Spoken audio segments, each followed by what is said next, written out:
From hotspots to hidden gems, it's your guide to all things local, the LA Unscripted way.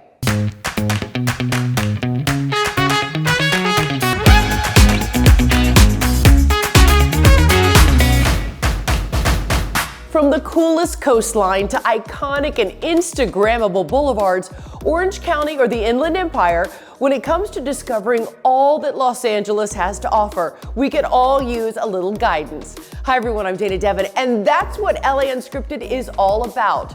Sharing and showing what we love about our amazing hometown. So get out your phone so you can take notes about places like this first address. Boulevard Gastropub is a place for the community to come together, have good food, have good family time, and enjoy a quality drink. We are the first gastropub in Compton, and hopefully we motivate others to open more businesses similar to this in Compton. I'm from Compton, and I decided if I'm gonna open up a restaurant, I need to invest in my neighborhood, I need to invest in my community, and so I took everything that I had and opened this Boulevard Gastropub in Compton. Hello, my name is Cristina Ochoa and I am the social media manager for Boulevard Gastropub, Compton's first gastropub. Why was it important to reach out to LA Unscripted and KTLA to do this story? I wanted everyone to know about it, and I thought that LA Unscripted would be a great way to reach many more Angelinos. I think the very first thing that made me want to work here was that I could see that he was trying to do something different in the community. So I am the creative curator of the current menu. My daughter is my general manager. My other daughter is my junior chef. We try to put a little bit of Latin into everything that we do here. Our tacos, who doesn't love avocado, right? We throw a little bit of the pub style to it by beer battering it. And then we throw our home Chipotle Thousand Island on top of it just to give it that nice final kiss of smoky spice. It's so good. Man, it would be Taco Tuesday every day for me with one of these. All of our burgers are handmade, American Wagyu, one certified from Mishimura Farms. We use our own ingredients. We make our own aiolis. We make our own Thousand Islands. So I think that's what sets us apart from everybody else, is that we take the time to have a scratch kitchen. Who doesn't love the sound of shaking drinks? So the signature cocktail here is actually what's listed on the wall. It's called Amor Eterno. So it's basically a prickly pear habanero syrup cocktail. It's a margarita. So good. Second to that is our blueberry mojito and our lemon drop. The mural was created by a local artist out of Santa Ana. I loved his work. The big mural here is Juan Gabriel, who happens to be my mom's favorite artist. We listened to him every Sunday morning when it was time to clean. The mural to my far is Antonio Aguilar, which happens to be my dad's favorite artist. And in the middle, the whole family unites. So when you're not in the kitchen, you're in the classroom. Yes. Yes. What are you're teaching? Where? Mount San Antonio College. Do your students come and eat with you here? No. They are now.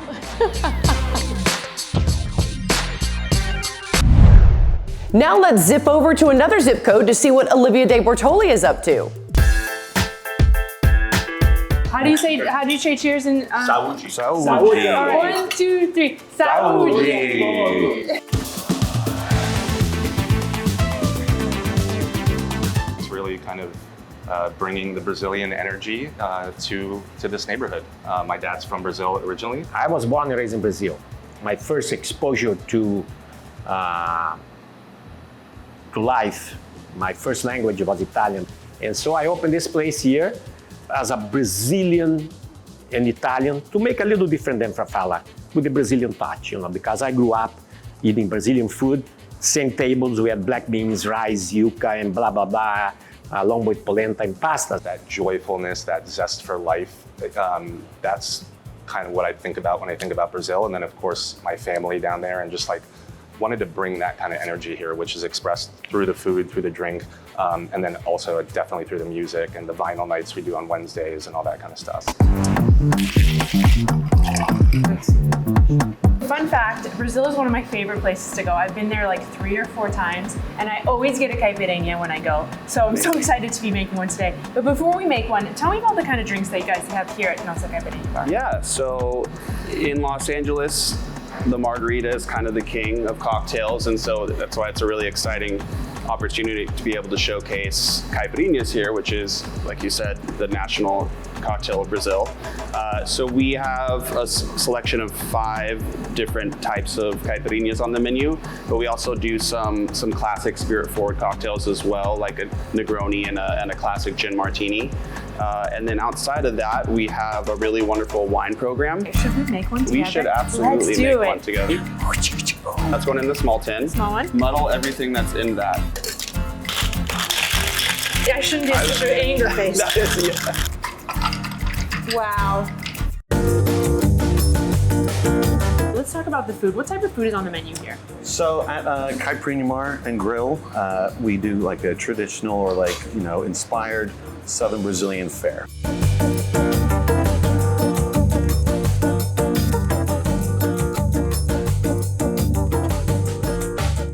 I love that we all came together for a little family dinner. Chef, what did you prepare for us? I've got a few things. It's not everything on the menu by any stretch, but we got a starter and 2 of our mains. The starter we have is our house-made sausage with pork butt, pork shoulder, paprika, cayenne. So it's like a linguiça fina, like that traditional Portuguese pinwheel.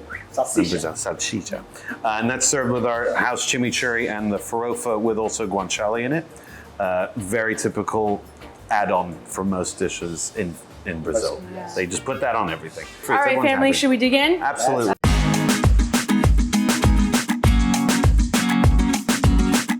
Nossa, for people that don't understand, nossa is a Brazilian expression. It's a pronoun, but also means, nossa means ours, but also means an expression to say, wow, nossa, Caipirinha Bar is an expression. And that's why we came up with this name.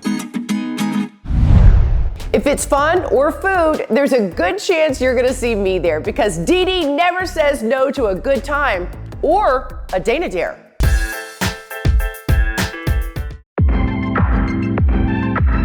Hi, I'm Alicia Maher. I'm the author of Delicious El Salvador. I'm a Salvadorian food expert.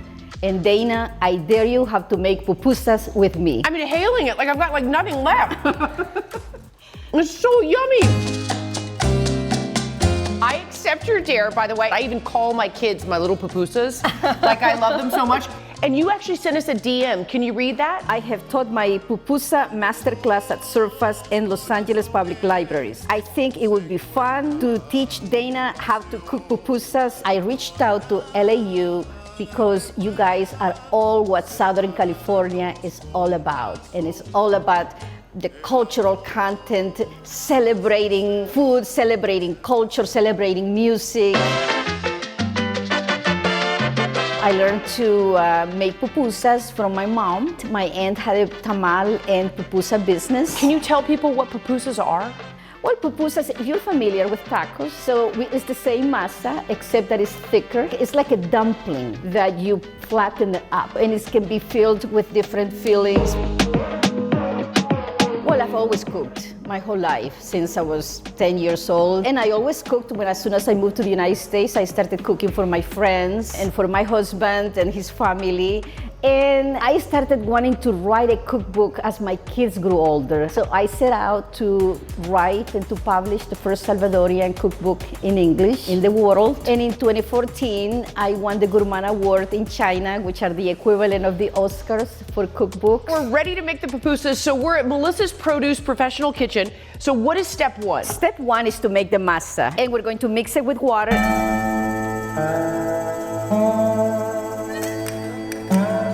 And we've got 2 kinds of cheese here. What's this? We got fresh mozzarella and we have Monterey Jack. So mine looks a little misshapen. Don't worry, Dana, because pupuseras, it takes them a lifetime to learn how to make them. And it's also something that they make every day. In El Salvador, pupusas are very important to the culture, right? They are. In fact, pupusas is El Salvador's national dish. And the government passed legislation in 2005 declaring the second Sunday of November Pupusa National Day. Okay, these are the ones I made. Look, they're so cute. I mean, look, this one grew a little beard and some hair, but other than that, I think they look really good. We eat them with curtido. It's pickled cabbage in vinegar. Oh! And take a bite. Oh! It's so warm and like gooey and melted cheese, and it's such a good combination. Can you believe that you were even able to teach me? Because I am legendary for not knowing how to cook. No, I'm very proud of you. You are one of the best students I've ever had. This show still surprises me in the best ways possible, and we still have so much more to discover when LA Unscripted returns.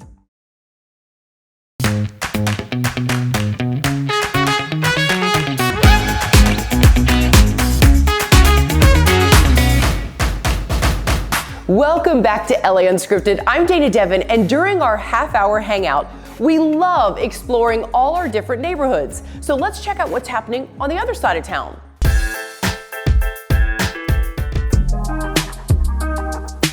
Oh, this is so charming. Oh my God, from the beams on the ceiling to the black and white checkered floor. So we actually had a local woman design this wallpaper. We're at Donna's. We're a new restaurant in Echo Park, in Los Angeles. We want you to feel like you're kind of, I want to say your grandma, like your grandma when she was young and cool. We want you to come into her house and, she's gonna be cooking a lot of food for you. She's probably gonna pour a little more wine than you should be drinking. We want you to feel at home. This is probably brand new because you guys have only been open a few months, but it feels like this has been here 20, 30 years. Well, that's the best compliment you could give. Really? Yeah. We are known for Italian classic. I love eating Italian. My business partner is very Italian. We've always loved eating. We call it red sauce joints or red checkered tablecloth places, and it's just kind of always been these places that for him and I are just the most comfortable, the place where we can really kind of let loose and, kind of let our guard down and eat food that's just familiar, satisfying, delicious. How did you learn how to cook Italian food? I had a lot of great mentors in the past. Most of my Italian cooking came from Felix in Venice under Evan Funke. Learned a lot as well, of flavors and techniques from Dave Barron and Pajoli. But everything we do here is just cooking with love. Why did you decide to become a chef? I like working with my hands. I like being creative.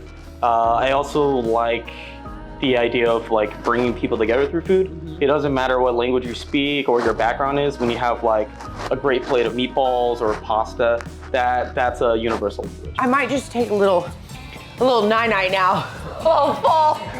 That's what I love about this restaurant. You can lay down when you're done. This is so good. Thank you so much. Night-night. Oh my God, I'm full and happy. And if you thought that was cool, you'll love what we have coming up after the break. So refresh that drink and meet us right back here.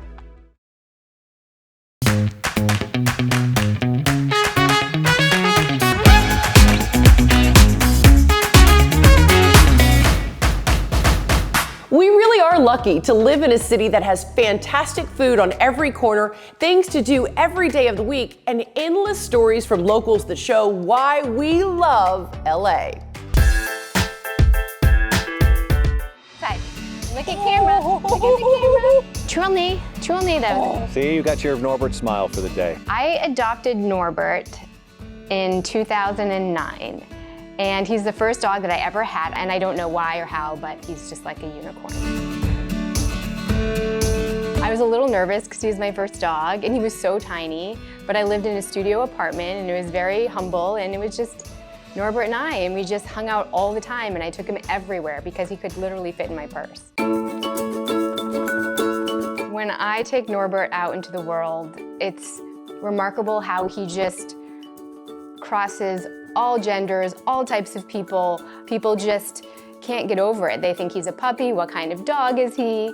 It's very special. Sit, good sit. High five. I trained him myself, and he became a registered therapy dog, and for over 10 years we volunteered at hospitals and libraries and civic organizations, nursing homes, to just make people smile and provide comfort, because just seeing him does that, and it's magical.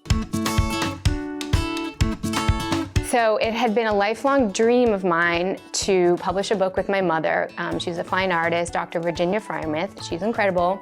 And so we started down that path, and it took us 2 years, and we started our own publishing company, and we published the first book called Norbert, What Can Little Me Do?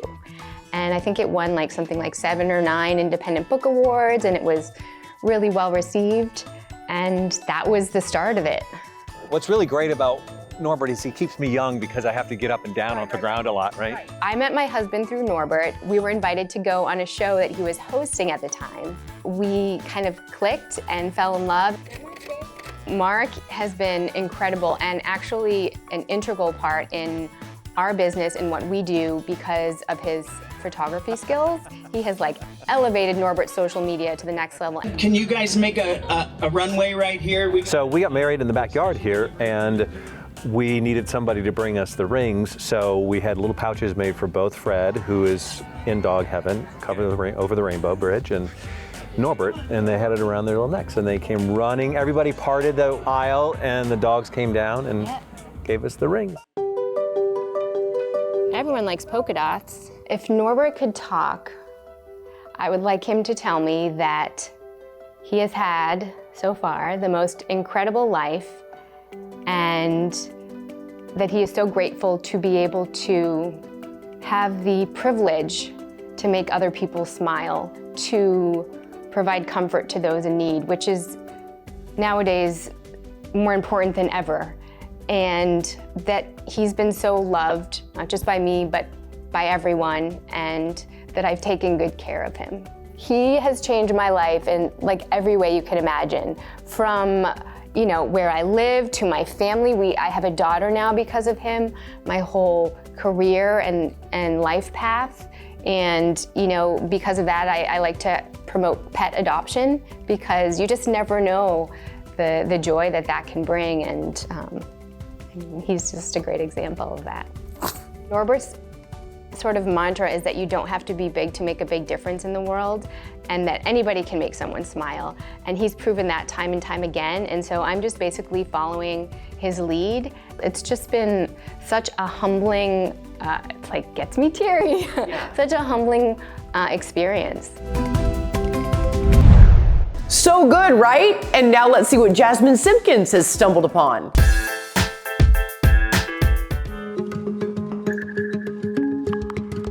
Today, LAU, we have an appointment right here at Surya Spa in Santa Monica with one of the premier Ayurvedic practitioners, Marta, for one of her signature treatments. Let's go. Surya is like my dream. I've always wanted to open an Ayurvedic place. So finally, we're here in Santa Monica, open to the public, so I can bring Ayurveda to the world. Ayurveda works with the elements like the seasons. We have the Vata season, the Pitta season, and the Kapha season. That means the element of air and space, fire and water, earth and water. We see people as an individual. If you come to me and I see you, I'm gonna see what is good for you. But it doesn't mean that the person that is next to you is gonna have the same thing. I was introduced to Ayurveda from a really good friend of mine many, many years ago. And so I was so excited when I discovered Marta and her sanctuary, Surya, right here in Santa Monica. We'll do through the pulse. I will see what you need. Yes. So there's still some things that we need to work on. Inflammation, your neck. Yeah. Definitely, there's some inflammation. Can I see your tongue? I saw deeper into your tissues. Is it you had problems with your skin before? Anything with your jaw or your ears? Okay, so I have sinus issues too. We did a scuba diving piece, and after that, my ears and my sinuses were so congested. We do the oil in the nose. Okay. So, and then oil in the ears. That would actually lubricate and then kind of bring the calm there.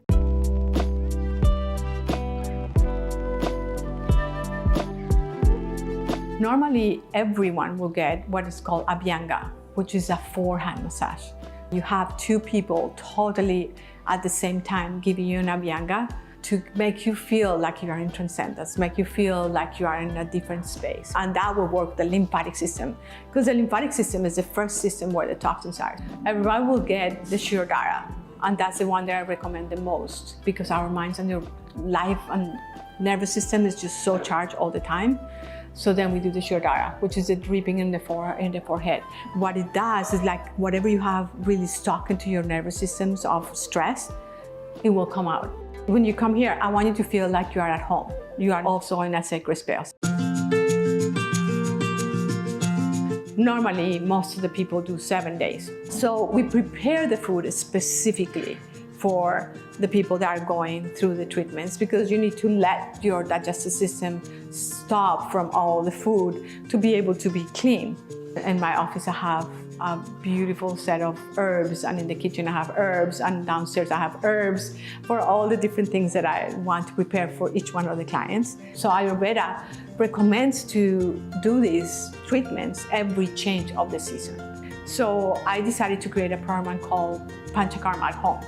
I will do the consultation with you, and then from there I will tell you, you need this, you need this, you need this. I will make the oils that you need for you. I will make the enemas that you need to do. We will teach you how to take care of yourself, and then just take 5 days of every change of the season and clean yourself. If I die tomorrow, I will be totally happy and feel okay, because I was able to do this.